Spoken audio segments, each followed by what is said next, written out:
Current war, the first airstrike that the US and their proxy, the Israeli regime, they conducted in Iran was on the Shajar-e-Tayyaba school in Minab, where they targeted 168 school children.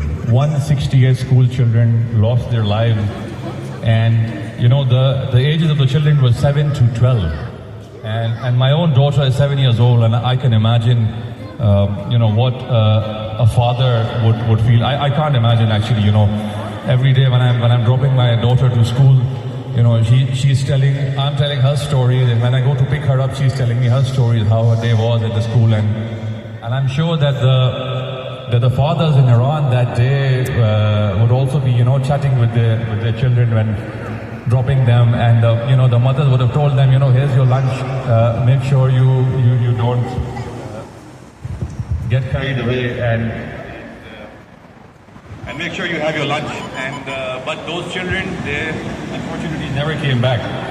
And the saddest thing is that what is ironic is that unfortunately the mainstream media doesn't talk about it. And not only is the mainstream media not highlighting the fact that this war is illegal. It is not sanctioned by United Nations. It is not supported by the UN Security Council. This was a unilateral action.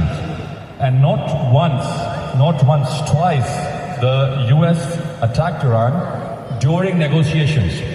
So there were negotiations taking place, and on one side they're sitting on the table and they're talking to Iran, they're talking peace. And they're such treacherous backstabbers that while they're in negotiations with the Iranian team, the military goes and start bombing.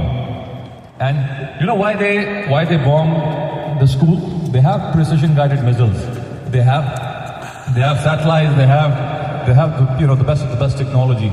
But because they wanted to break the resolve of the Iranian people, they wanted to break the resolve of that nation, and they not only bombed the children, they bombed their scientists, they bombed hospitals, they bombed critical infrastructure like roads and bridges. They were trying to break the Iranian nation, and most important of all, they martyred Rabbi Shaheed Sayyid Ali Khamenei, and they thought that would break the nation. They would take the head of the state, and the whole country would crumble down like a house of cards.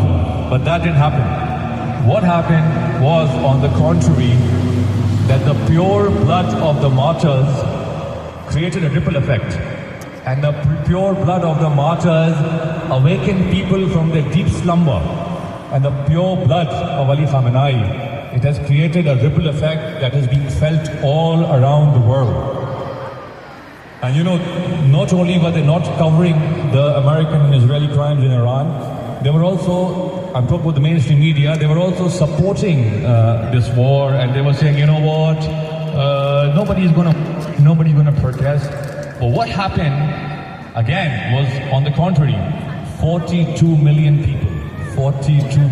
people came out on the streets in Tehran, in Qom, in Najaf and Karbala, which is a different country, different culture, different language. Yet people came out, and these were not paid people, as some media outlets portray. These were genuine lovers of Imam Khamenei who came out to pay tribute to him. And when I say 43 million followers, this is not Elon Musk followers which are there on Twitter. Like you can say, XYZ person has 3 million followers on Twitter or Facebook or Instagram. These are 43 million followers who came out on the streets with their families to pay tribute to their leader. So, because the media is not raising their voice, because the Western governments are not talking about it, we feel that it is our responsibility to come out here peacefully and let the world know, let the people know what is happening in that part of the world. And we can be the voice of the voiceless, because those people are voiceless, right? The crimes are being whitewashed, and unfortunately, it's always the rich countries, the more powerful countries that get the voice in the UN and in the media. So it's our duty, our responsibility to come out here on the streets, and the purpose is to spread awareness, so to let people know. And I'll invite all the bystanders, the people present here, to do their own research. Go on Google, start reading, read about what's happening in the world, read about who started this war, read about what is happening there right now. And one more thing that I wanted to talk about is that, you know, some people may ask, and people do ask, that why Iran? Why does the US has a problem with Iran? You know, there are so many other countries. The problem is that, you know, when Donald Trump, he took out the sitting head of the state, Nicolas Maduro in Venezuela, what was the first thing he did? He called out all the oil companies, and he said, you know, I want all the oil companies to go and start operations in Venezuela. He's talking about the straits of Hormuz. He wants to control the trade routes. He wants to take the oil and the gas of the region. And all the countries, they bow down in front of the US. But this country had a visionary leader, Ali Khamenei, who said, "Nahnu Shi'atani Ali ibn Abi Talib alayhi salam." We are the sons of Ali ibn Abi Talib alayhi salam.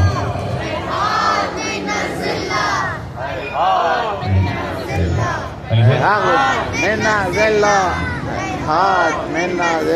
said, you know, you want to put sanctions on us? Sanction us. Isolate us, diplomatically isolate us. Put on trade embargoes on us. But you know what? 1400 years ago, my grandfather Hussein was also left alone by people. And the majority of the people left him standing alone, and on those sands of Karbala, Imam Hussein alayhi salam said, "Is there anyone to help me?" And after that time, we, the Shia of Ali, have decided that we will never abandon the oppressed people. And Imam Khamenei and Iran stood up for the Palestinian people when the world abandoned them. The world abandoned them, and they stood by Palestine. They faced sanctions, they faced embargoes, they faced diplomatic pressure, isolation, humiliation, campaigns, CIA, Mossad propping up groups within Iran. But Imam Khamenei stood firm, and he sacrificed. And again, you know, our history, our story, it begins in Karbala and it ends in Karbala. So Imam Khamenei knew and remembered that Imam Hussein alayhi salam also, when he was left all alone and when all his family was massacred, Imam Hussein alayhi salam was given the option. They said, "Pledge allegiance to us." And Imam Hussein alayhi salam said, he described the characteristics of Yazid, which today you can find, if you read about the Epstein Island, all the characteristics of Yazid are found in the people who frequented the Epstein Island. Imam Hussein alayhi salam described the characteristics of Yazid, and then he introduced himself, and he gave a historical statement there. He said, "Misli la yubayyu mislahu." Someone like me does not give allegiance to someone like you. And when they said, "Bow down on your knees and we let you go," Imam Hussein alayhi salam said, "Never to humiliation. Hayhat minna zilla." Hayhat minna zilla. Hayhat minna zilla. Hayhat minna zilla.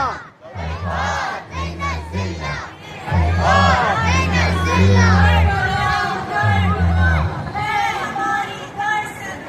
Karbala, Karbala. Karbala, Karbala. Karbala, Karbala. Karbala, Karbala. Ya Ali, Ya Ali, Ya Ali.